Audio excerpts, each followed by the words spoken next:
dodir i mrak. To je stvarnost naših slijepih sugrađana. Iskusiti je možete i sami u mračnoj komori na trgu Bana Josipa Jelačića, u kojoj fotograf Siniša Glogoški u potpunom mraku izlaže reljefne portrete slijepih i slabovidnih, onako kako ih sami doživljavaju, dodirom. Možete to lice doživjeti na način kako slijepi doživljavaju više manje jedni druge i sa strane ima nekakav tekst o toj osobi, samo je tekst na brajici i oni koji ne znaju zakinuti su.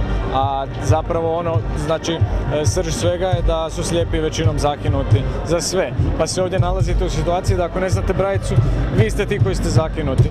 Ovakvo neobično upoznavanje u mraku organizirano je povodom Međunarodnog dana bijeloga štapa, kako bi svi mogli, barem na tren, iskusiti svakodnevne izazove osoba koje ne vide.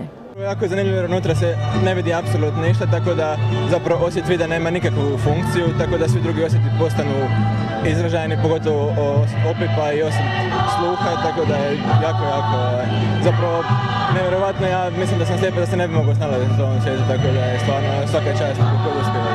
A osim mračne komore, mogli ste doživjeti i Gornji grad, i to putem replika zagrebačkih znamenitosti ili pak pogledati izložbu fotografija, onako kako ih vide slabovidni. Još se uvijek susreću s predrasudom da ne mogu doprinijeti društvu.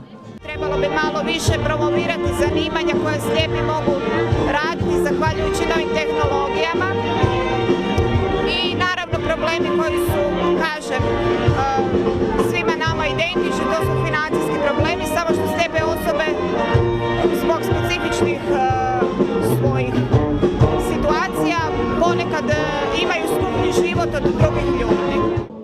Nikada nećemo zaista moći znati kako naši slijepi i slabovidni sugrađani doživljavaju svijet.